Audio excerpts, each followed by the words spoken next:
Break બાદ ફરીથી આપનું સ્વાગત છે। મહત્વપૂર્ણ સમાચાર સામે આવી રહ્યા છે। રાજકોટથી તેના પર નજર કરીએ। રાજકોટની સિવિલ હોસ્પિટલ ફરી એકવાર વિવાદમાં આવી છે। જી હા, વધુ એક લોક સાહિત્યકારને સિવિલ હોસ્પિટલનો કડવો અનુભવ થયો। મીરાબેન આહિરને સિવિલ હોસ્પિટલનો કડવો અનુભવ થયો છે। તેમનો અનુભવ શું રહ્યો તેની પણ આપણે વાત કરીશું। પણ જે રીતે વિગતો સામે આવી રહી છે, એક વિડીયો પણ સામે આવ્યો છે। મીરાબેન આહિરે સિવિલની કામગીરીનો વિડીયો વાયરલ કર્યો છે। મીરાબેન તેમના ભાઈને સિવિલ હોસ્પિટલમાં સારવાર માટે લાવ્યા હતા।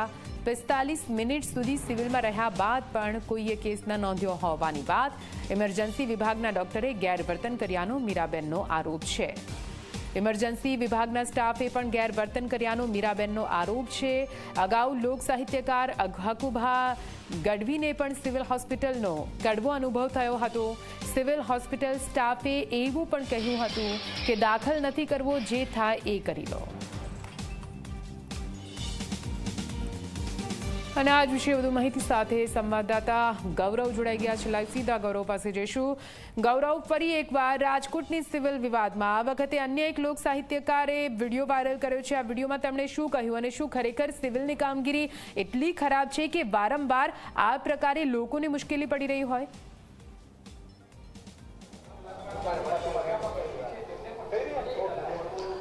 નિધિ, રાજ્ય સરકાર દ્વારા અવારનવાર દાવાઓ છે તે કરવામાં આવે છે કે રાજ્યની જે તમામ સિવિલ હોસ્પિટલ છે કે તેની અંદર નર્સિંગ સ્ટાફ હોય કે પછી ડોક્ટર હોય તેમને સૂચનાઓ છે તે આપવામાં આવી છે। અને એક પરિપત્ર પણ બહાર પાડવામાં આવ્યો હતો કે પહેલા ફાઇલ કઢાવવાને બદલે પહેલા સારવાર કરવામાં આવે। પરંતુ ક્યાંક રાજકોટના અલગ અલગ જે સિવિલ હોસ્પિટલો છે તેની અંદર ડોક્ટરો આ પરિપત્રનો અમલ છે તે કરતા નથી અને પહેલા ફાઇલ કઢાવવાનો આગ્રહ રાખે છે અને પછી સારવાર કરાવવાનો આગ્રહ છે તે રાખતા હોય છે। અને તેને કારણે ઇમરજન્સીની અંદર કોઈ પણ લોકો સારવાર માટે આવે તો તેમને બેદરકારીનો ભોગ છે તે બનવાનો વારો આવતો હોય છે। અગાઉ પણ લોક હાસ્ય કલાકાર જે હકાભા ગઢવી છે કે તેઓ પણ સિવિલ હોસ્પિટલની અંદર આવ્યા હતા તેમના બેનની સારવાર માટે અને ત્યારે પણ તેમને સિવિલ હોસ્પિટલનો કડવો અનુભવ થયો હતો। જો કે આજે વધુ એક કલાકાર છે જે લોક ગાયક છે મીરાબેન આહિર કે તેઓને પણ સિવિલ હોસ્પિટલનો કડવો અનુભવ છે તે થયો છે અને તેમના ભાઈની સારવાર માટે જ્યારે તેઓ આવ્યા હતા ત્યારે સિવિલ હોસ્પિટલના સ્ટાફે ઇમરજન્સીની અંદર તેમના ભાઈની સારવાર ન કરી અને તેમને લાંબી કતારની અંદર ઊભા રાખ્યા હતા। ત્યાર પછી બેન ખુદ પોતાના ભાઈને લઈને ચોથા માળે સારવાર માટે પહોંચ્યા હતા તો ત્યાં જે નર્સિંગ સ્ટાફ હતો તેમના દ્વારા તેમની સાથે ખરાબ વર્તન કરવામાં આવ્યું અને સારવાર જે પ્રાથમિક આપવી જોઈએ તે આપવામાં ન આવી। અનેક વખત આ પ્રકારની ઘટનાઓ છે તે સામે આવતી હોય છે। રાજકોટ સિવિલ હોસ્પિટલ નહીં પરંતુ રાજ્યની અલગ અલગ જે સરકારી હોસ્પિટલો છે તેની અંદર આ જ પ્રકારની પરિસ્થિતિનું નિર્માણ છે તે થતું હોય છે। આ તરફના આપણે દ્રશ્યો બતાવવાનો પ્રયાસ કરીશું કે જે દર્દીઓને લઈને સિવિલ હોસ્પિટલમાં આવતા હોય છે ત્યારે તેમના જે સગા સંબંધીઓ હોય છે તે જ તેમને સ્ટ્રેચર ઉપર લઈ અને આવતા નજરે પડતા હોય છે। અહીં એક દર્દી છે તેમના સગા છે તેમની સાથે વાત કરવાનો પ્રયાસ કરીશું। આ તમારા શું સગા થાય છે અને કોઈ સ્ટાફ તમને મદદે આવ્યું છે અહીંયા સ્ટ્રેચર લઈને તમને? મારા દોસ્તના આવી રીતના ફાધર છે, બરોબર, એટલે એને કેસમાં દાખલ થવાની એને કઢાવવા ગયા છે એના છોકરા। આ જે વ્હીલચેર છે તમે ખુદ ચલાવીને આવ્યા તો સ્ટાફ કોઈ ન આવ્યું તમારી મદદે કે હાલો હું લઈ જાવ એમ? ના, અમે બે આ છોકરાને અમે બે સાથે જ આવ્યા લઈને। ચોક્કસ જ દર્દીને તેમના જે સંબંધી છે, સગા છે તે લઈને આવ્યા છે।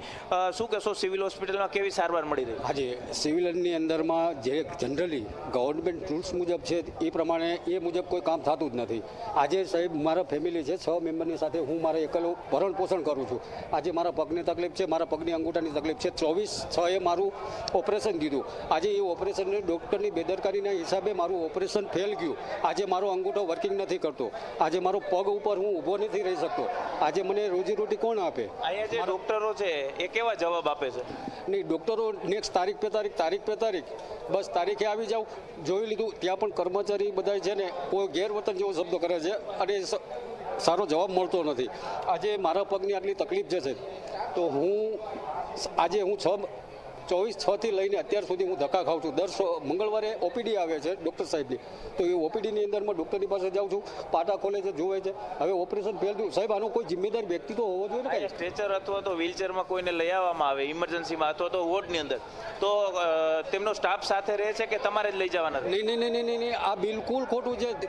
કોઈ સદંતર કોઈ સેવા કરતા નથી। આજે હું ખુદ વ્હીલચેર ઉપર હતો, મારે ખુદ વ્હીલચેરમાં લઈ અને મારા ઘરના મારા મિસિસ લઈને જાય, મિસિસને આવડે નહીં, વ્હીલચેર જાય, મારું મારું પગમાં ઓપરેશન કર્યું હતું 2 વખત મને વ્હીલચેર અથડાઈ ગઈ, કારણ કે વ્હીલચેર લેવા જાવ ત્યાં પણ તમારું નામ લખવું પડે છે.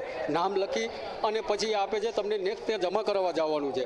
કોઈ સેવા નથી આપતી એવી. ચોક્કસ જ અહીં હોસ્પિટલનો સ્ટાફ પૂરતી સેવા કરતું નથી તે પ્રકારની વાત છે તે સામે આવી છે. જે રીતના મીરા આહિર જે લોક ગાયક છે કે તેમની સાથે જે ઘટના બની, તેમને જે વિડીયો સોશિયલ મીડિયાની અંદર વાયરલ કર્યો અને ત્યાર પછી હવે નર્સિંગ સ્ટાફ છે કે તેઓ સિવિલ સુપ્રિન્ટેન્ડન્ટને મળવા માટે થઈ અને તેમની અત્યારે જે તેમની ઓપીડી છે કે ત્યાં પહોંચ્યો છે અને ત્યાં તેમને રજૂઆત છે તે કરી રહ્યો છે. જે ઘટના બની તેનો આખો જે વિડીયો છે તે સોશિયલ મીડિયાની અંદર મીરા આહિર છે કે તેમના દ્વારા પોસ્ટ છે તે કરવામાં આવ્યો છે. અને મીરા આહિરની એક જ માંગ છે કે જો ઇમરજન્સી સારવાર છે તો આ ઇમરજન્સી સારવાર કઈ રીતના હોવી જોઈએ તે સરકાર આ અધિકારીઓ છે, આ નર્સિંગ સ્ટાફ છે, આ ડોક્ટરો છે તેમને સમજાવે. કારણ કે જ્યારે પણ તેઓ સારવાર માટે આવતા હોય છે ત્યારે ક્યાંક તેમને આ પ્રકારે લોકો છે તે બેદરકારીનો ભોગ છે તે બનતા હોય છે ને તેને કારણે જ હવે તેઓ એક લડત એક મુહિમના રૂપે શરૂ કરી છે કે તમામ જે લોક ગાયકો છે, તમામ લોક સાહિત્યકારો છે, લોક હાસ્ય કલાકારો છે કે તેમની સાથે તેઓ વાતચીત કરશે અને તેઓ સરકાર સુધી એક મેસેજ પહોંચાડવાનો પ્રયાસ કરશે કે તેમની અને તેમના જે કલાકારો સાથે જે પ્રકારે સિવિલ હોસ્પિટલની અંદર વર્તન થઈ રહ્યું છે, આ જ પ્રકારે ગરીબ દર્દીઓ હોય છે તેમની સાથે પણ આ જ પ્રકારનું વર્તન છે તે દરરોજ થતું આવે છે. સરકાર દ્વારા મોટા મોટા દાવાઓ કરવામાં આવે છે કે જે સારવારો છે તે કરવામાં આવે છે. અહીં આપ દ્રશ્યની અંદર જોઈ શકો છો કે દર્દીઓને લઈ જાય છે પરંતુ તેમના સગા છે તે લઈ જાય છે. કોઈ જે કેમ સ્ટાફ તમને નથી લઈ કે ના કોઈ નહીં, એટલે સ્ટાફ હશે પણ આ તમે બહાર ગામથી આવી ને એટલે આ લઈ જઈએ. આ સ્ટ્રેચર તમારે થોડું હલાવવાનું હોય તો સ્ટાફને લઈ જવાનું હોય દર્દીને. હજુ આયા જ છીએ બહાર ગામથી એટલે. હા તમે કીધું કોઈ સ્ટાફને મોકલો આરે? ના એવી આપણે કઈ વાત નથી. તમને શું કીધું એમને? એટલે આ અમારે દેખાડવા જવું સાહેબ નહીં. ડોક્ટરે શું કીધું? તમે લઈને વયા જાવ એમ કીધું? એમને નથી કીધું, અમે લઈને જઈએ. એક બાદ એક દર્દીઓના સગા છે તે અત્યારે દર્દીઓને લઈને આવે છે પરંતુ ક્યાંક તેમની સાથે સ્ટાફ પણ જોવા મળતો નથી. જે રીતના લોક સાહિત્યકાર હોય કે પછી લોક ગાયક હોય તેઓ પણ જ્યારે આ પ્રકારે બેદરકારીનો ભોગ છે તે બનતા હોય છે ત્યારે ક્યાંક જે આ પ્રકારનો વિડીયો છે તે વાયરલ થતો હોય છે અને ત્યાર પછી તંત્ર છે તે સફાળું જાગતું હોય છે. હાલની જે પરિસ્થિતિ છે તે પરિસ્થિતિ મુજબ જે રાજકોટ સિવિલ હોસ્પિટલ નહીં પરંતુ તમામ જે હોસ્પિટલો છે તેની અંદર આ જ પ્રકારની પરિસ્થિતિનું નિર્માણ છે તે થયું છે અને ક્યાંક હવે તંત્રએ જાગી જવાની જરૂર છે. કારણ કે સરકાર ઉપર સીધા આરોપ છે તે લાગી રહ્યા છે કે આરોગ્ય તંત્ર છે તે હવે ખાડે ગયું છે.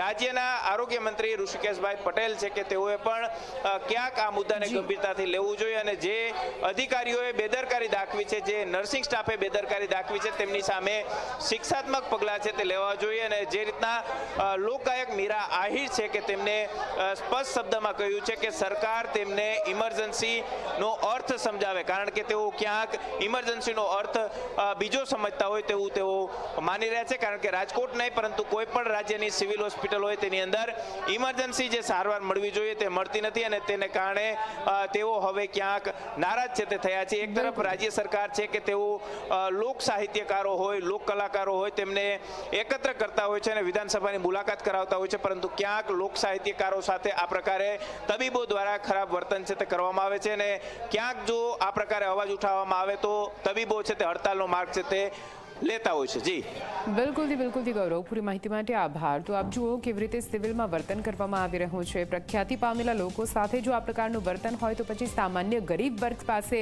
કઈ રીતે વર્તન કરવામાં આવતું હશે તેનો અંદાજો આપણે લગાવી શકીએ છીએ. જો કે સિવિલ હોસ્પિટલ આ પહેલા પણ આ રીતે વિવાદમાં આવી ચૂકી છે. ફરી એકવાર ઉઠતા સવાલ. અને આ સાથે અત્યારના સમાચાર બસ આટલું. પણ અપડેટ માટે આપ જોતા રહો